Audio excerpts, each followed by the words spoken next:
In 1960, when Domino's Pizza was first opened, the whole day's sale was only $14. But who knew that a child who sold newspapers, who didn't get the support of his father or mother's love, would one day own more than 18,000 pizza outlets?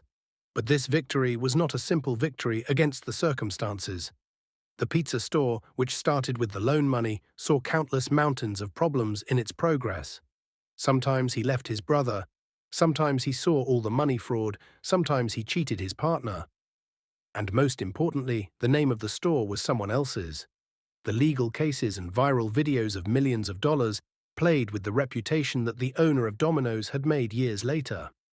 This is the story of Thomas Monaghan, who faced all these difficulties and took a start from zero and built a billion-dollar empire.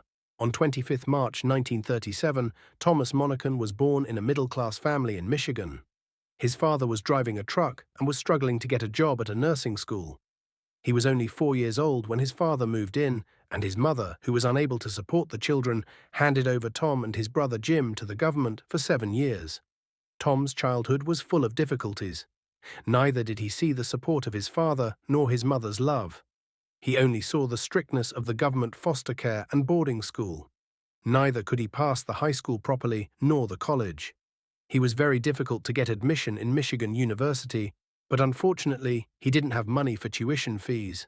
Life was giving him various shocks. Finally, he started giving newspapers from home. From here, he started learning the basics of business and saving money, and never let go of any opportunity. He was just a few years old, and even a little bit of his savings became a sight of a fraud. This was the point when in 1959, Tom's brother Jim brought him an idea, and this idea was going to change his life. Jim used to work as a dakia in the post office, but to pay his expenses, he used to work part-time in a restaurant called Dominic Diwati.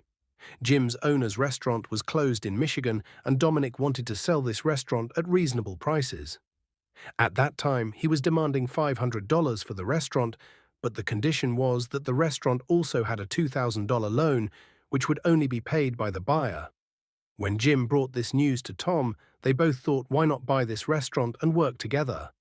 They borrowed $900 from the post office and bought the restaurant from Dominic, but didn't change his name. In return, Dominic taught him some recipes and how to make sauce.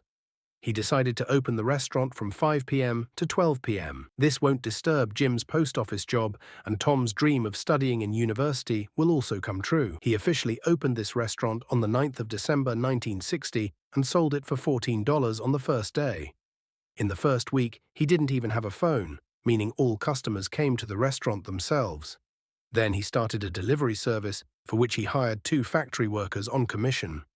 After 4 months, his one-day sale reached $107, but these sales were mostly coming from nearby colleges. When the college semester was over, sales fell and reached $28. Jim used to spend very little time at the restaurant due to his post office job. In fact, he didn't do any work. When sales dropped, the 2 brothers started fighting, and at one point, the opportunity of getting a hand came.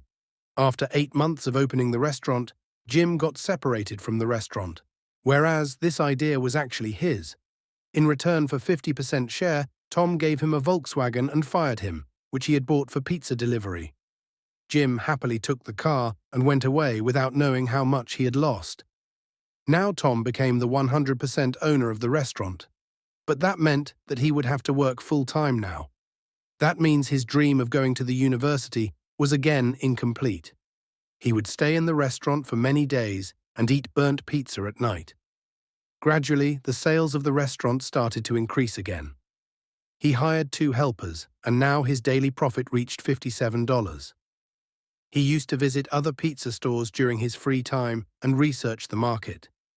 Meanwhile, the owner of an Italian restaurant became his friend, and he gave his famous sauce recipe to Tom. When Tom applied this recipe to Dominic, people liked the sauce a lot, and sales started going up again. Now someone gave Tom the idea to open another branch of his restaurant, but for this job, Tom needed a partner to run his last restaurant, because now his brother was not with him. Finally, Tom found a partner, but this partner was going to ruin all of Tom's hard work. One day, a man named Jim Gilmore came to Dominic, whom Tom immediately recognized. He used to run the famous restaurant in the city. While both the restaurants were talking about business, Tom told Gilmore about his plans to open a new branch. Now, because Gilmore had the experience of running a restaurant, the deal was made. The deal was decided that Gilmore will give $500 and get 50% share in the business. And he will run Dominic's first restaurant. But Gilmore said that he does not have $500 right now. I will give it later. But because Tom needed a partner, he agreed. Dominic's 50% partner had become Gilmore. He also gave without any down payment, and he didn't give this money to Tom later. Tom opened his second branch and handed over the first branch to Gilmore. This was the point when Tom realized his mistake, because he had given 50% of his business to an unknown person without investigation. As time went by, sales of the first branch and pizza quality of the store started to decline, and Tom was suspicious that Gilmore would steal money from the cash drawer. Jim Gilmore used to run 2 restaurants in the city, but he was addicted to alcohol, which caused him to be bankrupt twice. Tom thought that he had improved, but it was not true. In addition, Gilmore cleverly added some conditions to the agreement with Tom, which made him a 50% share partner of profit in Dominic's, whereas if there is a loss, Tom will only pay for it. Now the point is that Tom started to take time on both branches, and he would work whenever Gilmore wanted. In total, Gilmore was taking advantage of Tom. Tom had talked about ending the agreement with him many times, but because of legal issues, he could not get rid of Gilmore. Finally, the matter went to court, and the partnership between Gilmore and Tom ended, but the loss that happened behind it was all Tom's fault. But that does not mean that all the problems of Tom are over. The next fight was with a man whose name Tom was running his business, Dominic Devati. When Dominic Devati saw that Tom was running 2 restaurants under his name and making good sales, he started to get professional jealousy. After all, Dominic was running a restaurant under his name in the city, and that's why the customers were also very confused. So he called Tom and put a trap that now he should stop using his name. This news fell on Tom like lightning, because he had put his blood and sweat into promoting this name. Suddenly changing the name meant that Tom's hard work would be wasted. Someone advised Tom to keep a name that is similar to Dominic's, because people used to search for numbers in phone books at that time, and when the name would be similar, then on Dominic's page, the name of Tom's restaurant would also be there. For many days, Tom and his team kept thinking of a name similar to Dominic's, but no one understood. Finally, a pizza rider suggested a name, and that was Dominos. Tom liked this name very much. After that day, he started working with the name Dominos instead of Dominic's. Changing the name meant that he would have to change the logo now, so he simply started using the Domino game tile as the logo, and because at that time they had 3 stores, they put 3 dots in the tile.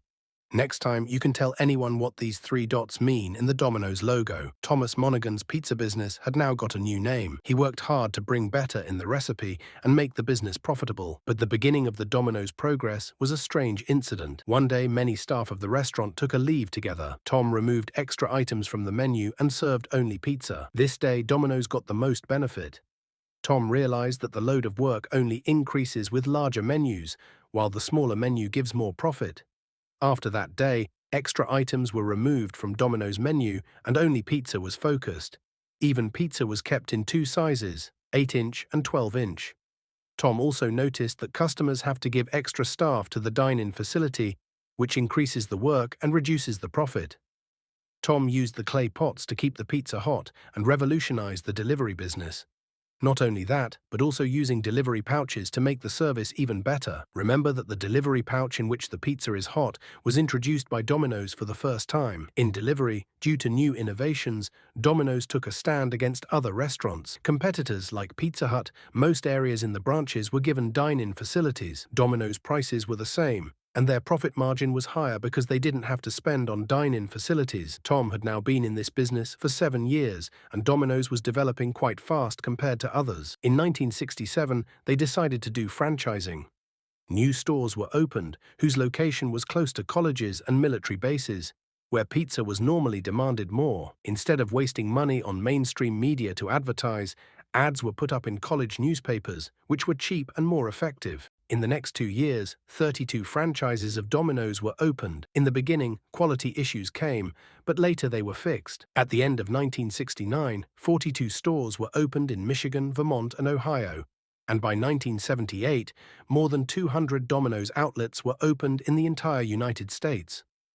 Perhaps it was difficult to stop the success of Domino's, but then there was an incident that caused a lot of damage to Domino's. In the 1980s, everyone was crazy about Domino's delivery service. Seeing them, Pizza Hut and other competitors also started focusing on delivery. That means Pizza Hut was now wanting to come in direct competition with Domino's. To keep themselves away from this, Domino's played a trick to make their previous delivery service more magnificent. In 1984, Domino's started marketing that if pizza is not delivered for 30 minutes, then the money will not be taken. This move forced Domino's sales to increase like a rocket. This deal was beneficial for customers in every respect. Either they will get pizza soon or get it free. This campaign helped Domino's to increase more. In the 1980s, the 200 branches of Domino's in America reached 5,000 globally, and this became the world's fastest-growing restaurant chain. But Tom didn't know that this move was going to happen to Domino's. In 1989, Domino's 17-year-old delivery driver made an accident of his truck in an attempt to deliver the pizza quickly and died on the spot. This incident was reported in the newspapers, and it was written that a 17-year-old youth died in a hurry to deliver the pizza.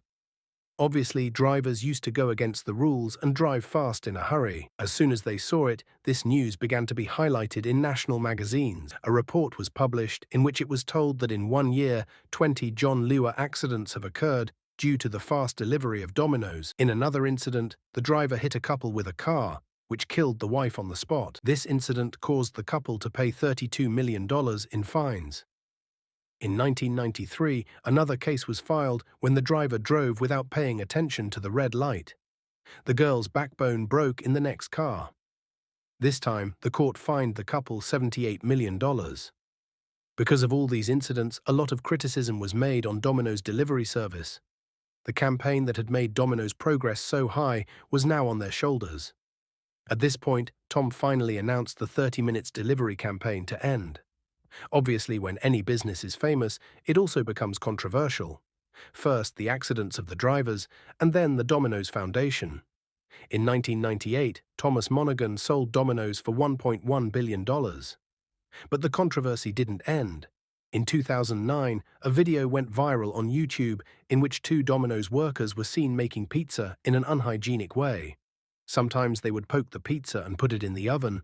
Sometimes they would put a finger in the nose and roll the dough with their hands. This kind of total 5 videos were uploaded on YouTube, which shocked the reputation of Domino's among pizza lovers. Domino's contacted YouTube and requested to delete the videos, but YouTube refused. Finally, those workers were searched, which was not so difficult because their face was visible in the video. They told that they were actually making a prank video when no pizza was sent to any customer. Because of this small joke of the workers, Domino's suffered a lot of loss, but today Domino's has 18,848 branches in the world, 145 branches more than Pizza Hut. When it comes to employees, Domino's has only 13,500, and Pizza Hut has 350,000. Domino's generates 4 times more sales than Pizza Hut in average. Let me tell you that every day in the world, 30 lakh Domino's pizza is made. And Domino's chef Zagros Jaff has made a record of the world's fastest pizza maker in his name. He made 3 large pizzas in just 70 seconds and surprised the world. I hope you will like and share this video. Thank you for your loving comments. See you in the next video.